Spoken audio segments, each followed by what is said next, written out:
Hey, what is up? It's a Figure Hunter, and today's video is going to be significantly different. So this one's going to be different, not just looking at like a product review or something like that, but was talking about really more of a life issue or a life concept for how do you train or even just how do you survive an emotionally difficult time? Like, what are some of the things you might hold on to? So, like, over the last, I would say, like 2.5 months, it's been probably one of the most difficult times I've ever faced emotionally. And I didn't, go searching to see how many other videos were like this for how you deal with that. I just started my own sort of process of trying to hold on to things that might help, that might benefit or might carry me through the difficult time.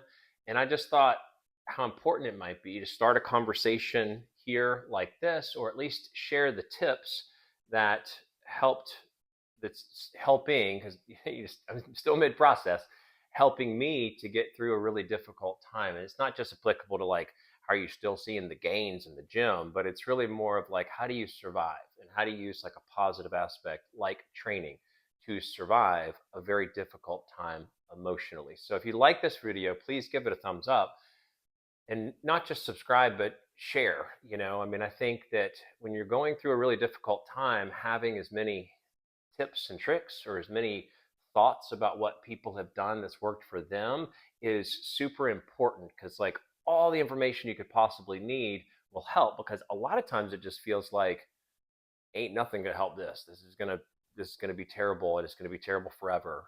So that's where I'm sort of starting from. Okay, so what I really sort of looked at all these different things that I was like trying to hold on to and try to group them into different aspects of how they may benefit certain points in time with dealing with an emotional difficult situation. So the number one is just the crisis, like disaster management, like some things like, and each of these have like 3 or 4 tips within each category. Crisis management. Secondly, how to aggressively fight negative things that are happening with positive responses.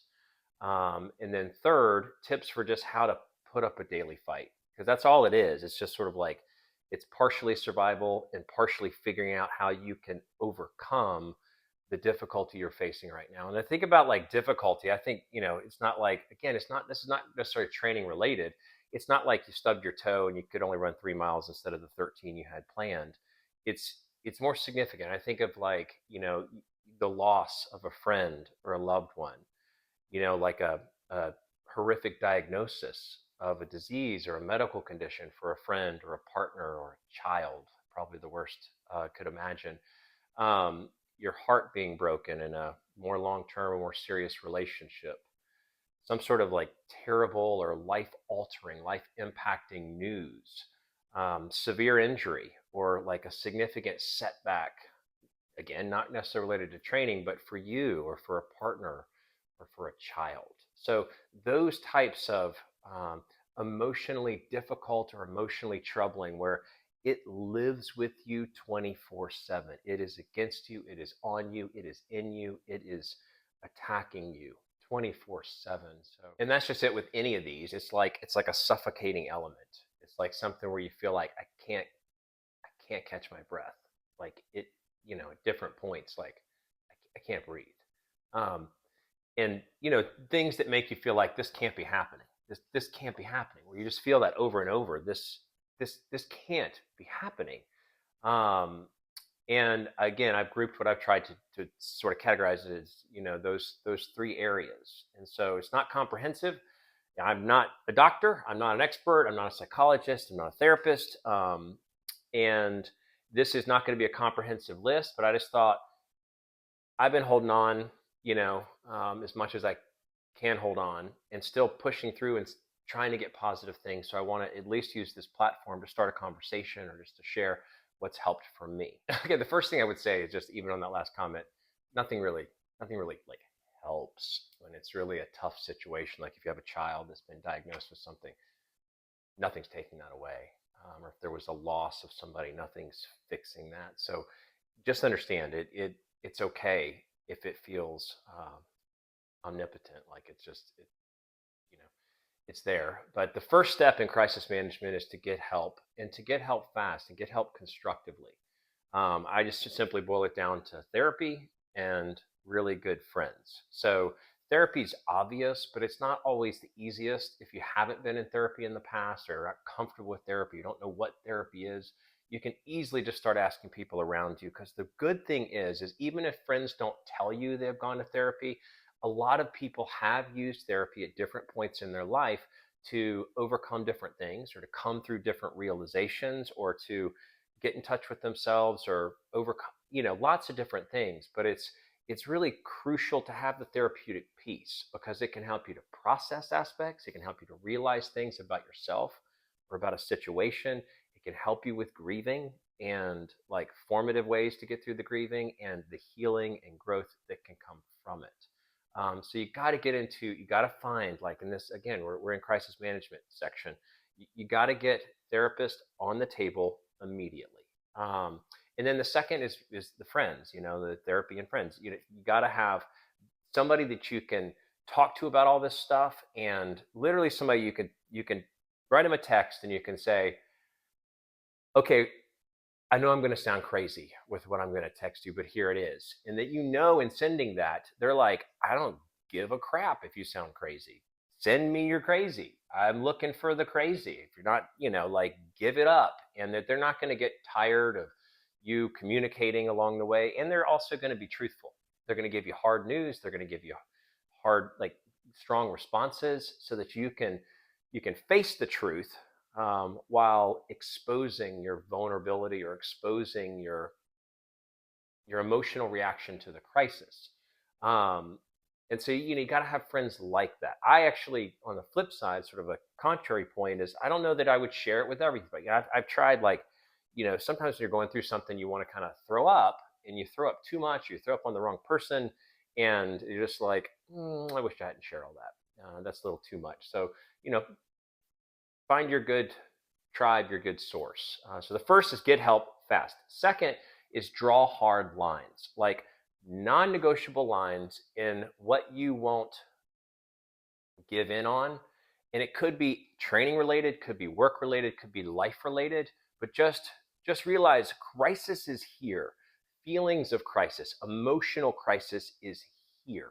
So get your lines in place so that you just say, I refuse to cross this line because I know the heat's coming and I'm in the middle of it. So, like, whether it's something silly like, I'm going to be at the office at 9 a.m.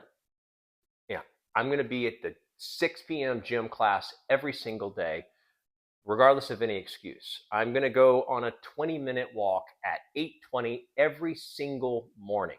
Or I'm registering for 3 yoga classes every week. And it doesn't, again, have to be trainings related, but sometimes that training aspect, getting out of the house aspect, those are like super positive things.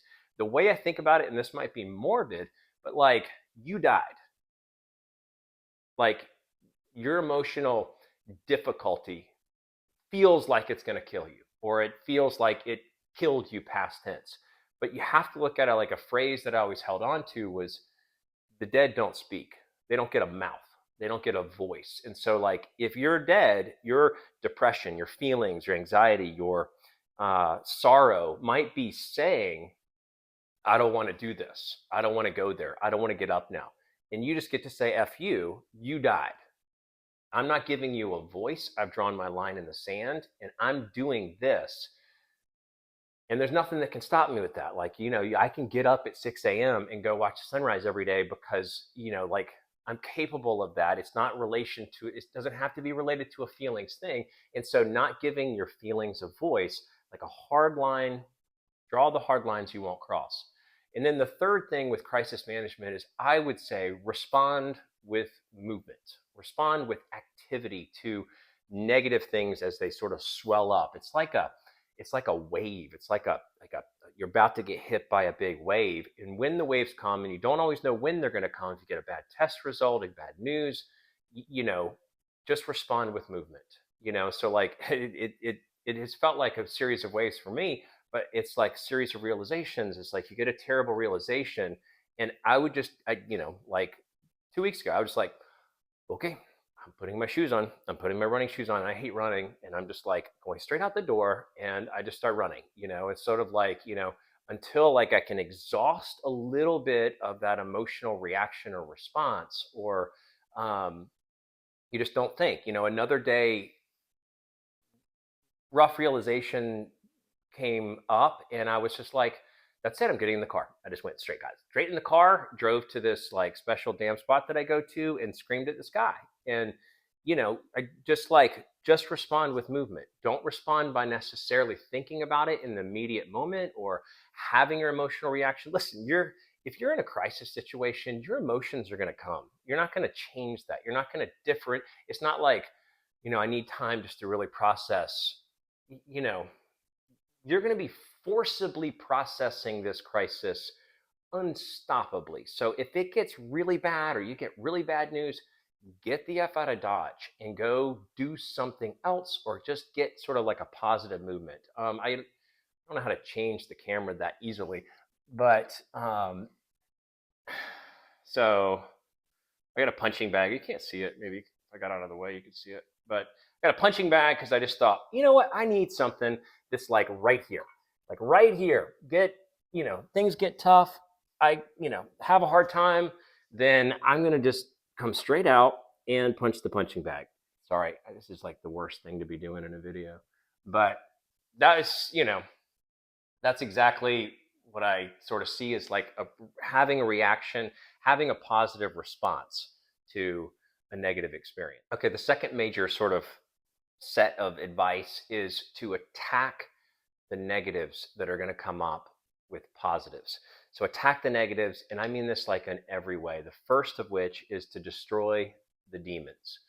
A lot of times it's tempting when you have an emotional difficult time to dive in to the demons or the things that are your like hideaway points or your crutches or your indulgences. And I suggest you destroy them, like kill them with the vengeance. So something I'll share with you that I have not shared with many other people is I think over the last like 3.5 years, or I know over the last 3.5 years, I developed like a severe addiction to nicotine. It was at one point like 3 years ago, it was a way I dealt with anxiety, like heightened anxiety, to where having like significant nicotine would just sort of cut the legs out from under it. And it was sort of easy. And it was like going back to like a past addiction from childhood. In addition, I just developed this like cave mentality and going through a hard time. So I had like the nicotine, which was a secret addiction. Nobody else knew it. Nobody else saw me do it. And then I also just got into this habit of like, having a couple glasses of wine every night and watching movies or TV until 1 o'clock in the morning, like as a grown adult. And that it just sort of, I had just developed all these bad habits, plus that addiction to nicotine, which was like a secret thing. And so, like, I had to have my hideaway space. And I realized, and having these realizations, like, that can be, it can be something that had a direct effect, or I know it had a direct effect on things that are now difficult for me to accept or realize. And that's the hard part. Obviously, if you realize there were actual demons that affected something that's now your hardship, it's hard to not have regret. And so I'm just making a decision to kill them, to, to kill them. And I think that's the way you got to look at it. You got to look at it like, and how did, I don't know how you would define a demon if your child was diagnosed with leukemia or something like that. Your demon might be a negative thought or like a negative attitude, or your demon might be, and you are to kill them. Like, to anything that was going to sort of like affect or contribute to your survival gets put down, and I think of it like, I translated some of my things were obvious, like, secret and, late night and irresponsibility and just, and so like I was easily able to like just translate to like, I hate those things. I will put them down. They are, they're being put to death. And so like for me, it's like, dealing with addiction, but it's also like cutting out any of that crap. So like no TVs, no movies, like I'm going to bed 10 o'clock. I'm waking up at 6 o'clock. I'm going to see the sunrise every day for at least half a year, or like some long period of time. I'm going to crush these things that I know weren't the primary cause of any, but were contributing to, being hurtful. So I think that's the way you got to look at it. So to destroy the demons. The second is push in the positives. So like an old Bible passage that talks about, and I'm not coming from a religious standpoint with any of this, but there's a Bible passage that talks about like if you replace one demon, seven are going to come back. So like it's the same thing. Like you say like don't have ice cream, don't have ice cream, and you just go hungry, don't have ice cream, don't have ice cream. Then suddenly you break and you're like, I'm having ice cream, I'm having fried chicken, I'm having potato chips, and PBR, whatever it is. It's sort of like seven demons return. So you've got to push in the positives. And the way I first started looking at that was like, you got to get real with your situation, even if your situation is one of the more dire ones. It's not as bad as other people. Some people have it way worse. I read an article about, like a family in Africa in the desert, traveling across the desert, that lost all three of their children under the age of 10 in traveling. And so your situation, it feels, and I wish I could read something like that and it would like take away your own struggle, your own suffering, or your own sadness, but it doesn't. It doesn't remove those. But there are people that have it worse. So get in touch with those people.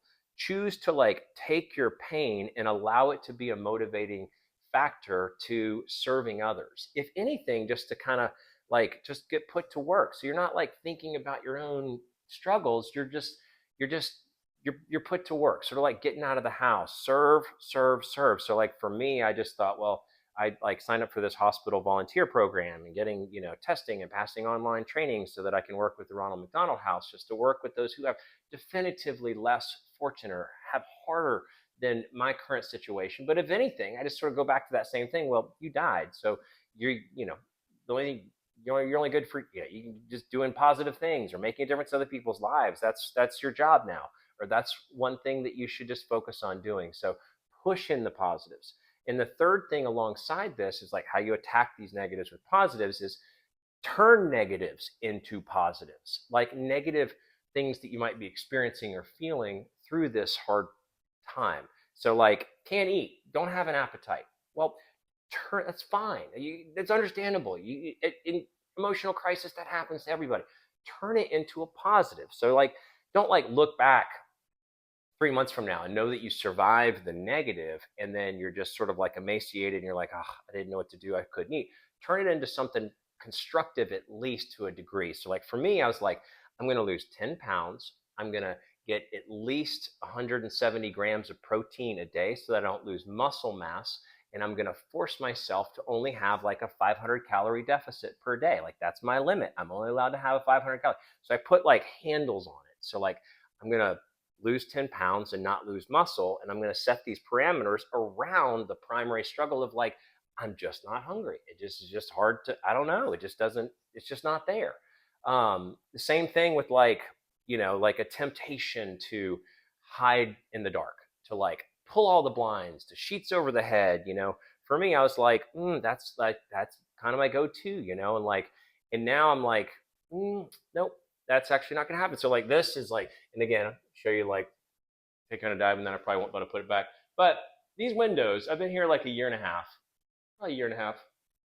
I've never had all the blinds open, and I know that sounds dysfunctional, and I don't know why.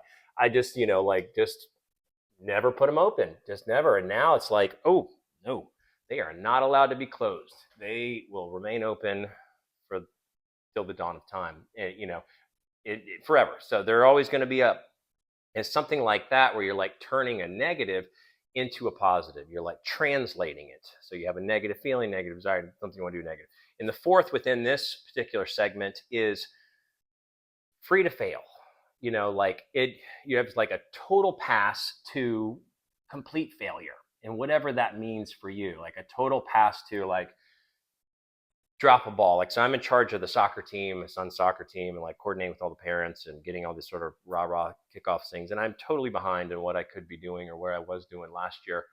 And I don't care, like I'll, like if I survive, like, or I get through these like first few steps, it'll be fine. Like I'll get through to it, and I'll catch up, and even if I don't catch up, then, the world's not going to collapse. So the world's not going to collapse if you don't like carry through with one of your life tasks right now. So free to fail. You're just focusing on like really like the important negatives turn to positives and positive incorporation. All right, and then the last aspects or part of this is just like the daily fight, like tips for the daily fight, tips just to getting through, grinding through, like survival. The first, and these are sort of simpler ones, or not as like, I don't know, any of these are that profound, but not as profound. So projects, just like household projects, like um, the punching bag, like I had all this whole setup, like I had to figure out how I was not going to like, make a bunch of noise and how to clamp it down and cut out these little pieces so it looks somewhat normal. Or like around my place, like organizing everything. Like if there's something I can organize, and that's just my nature, that's just my thing. So you got to find your thing for like, what is your project? What is your outlet? What makes you feel good? Like I'm A, taking my mind off emotional distress, and B, I'm like cleaning part of my house or like organizing something, or like if I see something that could be like redone, organized, like, oh my god, I got to go to Target, I got to get this and this, and I got to set it up this way, and it's like I have this whole setup, and that feels good. That's like a daily fight thing. So like bring on the projects. I have a friend who is like a super artist in like 12 different facets of art, and if I can ever get her to not be out of town and to like forcibly make her like teach me how to paint or like teach me like how to sculpt or something like that, I think I could get into art. I could see that, like I not drawn to play the guitar, but I could get into art. I could see that being like an outlet. So find a project where you can like have something. It's like a positive thing that's focusing your mind. The second is meditation, and I would say along with it melatonin. The sort of side, sort of like sleep. So like we all know, there's a million studies. Sleep is super important. Sleep is great, and sleep is recuperating. So I meditation and melatonin at night, just because, boy oh boy, like at nighttime, it is just that's when difficulty comes. That's when memories. That's when failures. That's when realizations of regret.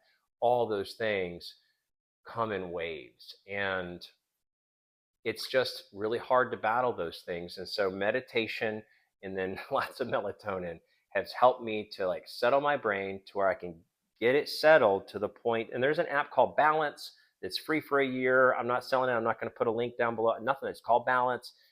I don't know how I came across it, but I just have been doing it every night. It's got a 10-minute one and a 20-minute one for sleep, and you can tell it your mood sometimes, and it'll take you through walking through like what might have created your mood today. But the way I look at it now is like, again, I'm changing my whole rhythm. I'm changing my circadian rhythm. I'm changing when I go to bed and when I wake up. I want to make like a holistic change to the things that I now hate, the demons I'm putting to death. So anyway, so I, look at it like the other thing is like not allowing my brain to get emotionally worked up. Like I just kind of looked at it like, you're not allowed to get all upset. You're not allowed. It's like the orderly and Happy Gilmore. You will go to sleep, or I will put you to sleep. And that's the way I look at it. Like at night, like nope, nope, nope, nope. And you can't avoid it all the time. But I just think, okay, I can be whatever I want to be in the morning at sunrise. I can scream at the sky. I can yell at the stars. I can do whatever I want at sunrise.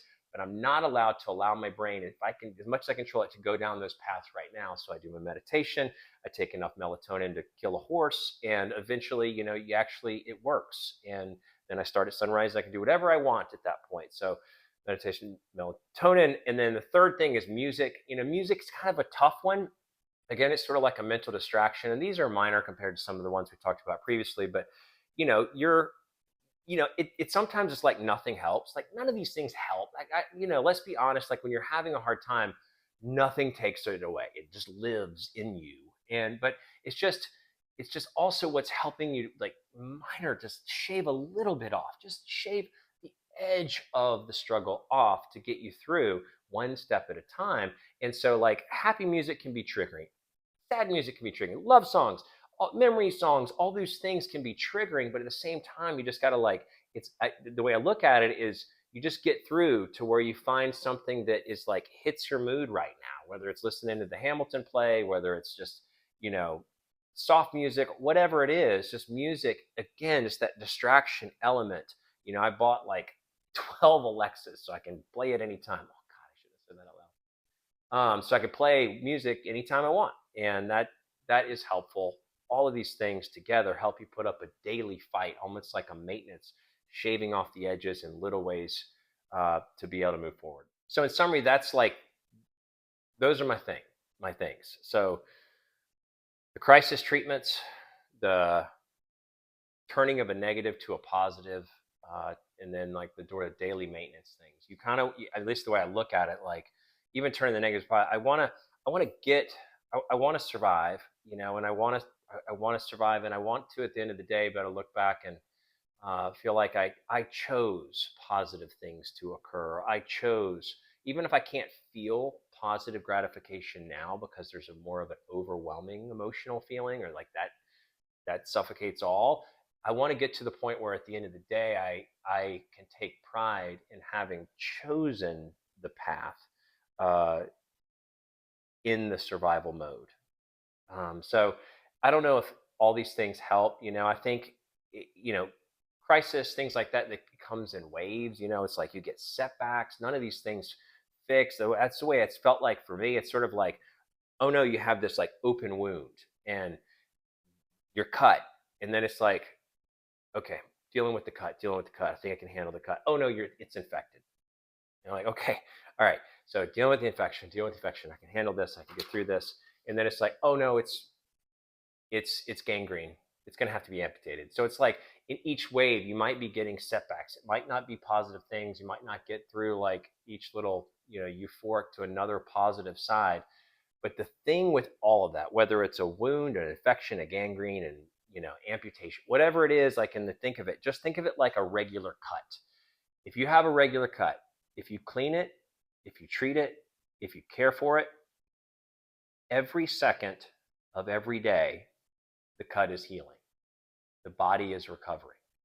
So whether you feel it or not, or even if there's setbacks or not, every second of every day, as long as you're treating the cut, you're taking care of it, you're cleaning it, every second of every day, that cut is healing.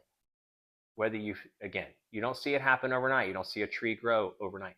It just takes a little bit by time. You just have to know, I'm doing the cleaning part. I'm just focused on cleaning. I'm just getting the cleaning done. I'm changing the bandage. I'm just getting the bandage done. I'm not thinking of anything else. I'm not looking at the wound. I'm not thinking about anything with the wound itself. I'm just getting through it. Eventually, the body heals, and that's the hope, at least. So those are my thoughts on how to train or maybe just survive when you're not doing well emotionally and you're having hard things or more significantly hard things. So let me know your thoughts in the comments below. And Vic Your Hunter, thanks so much for watching.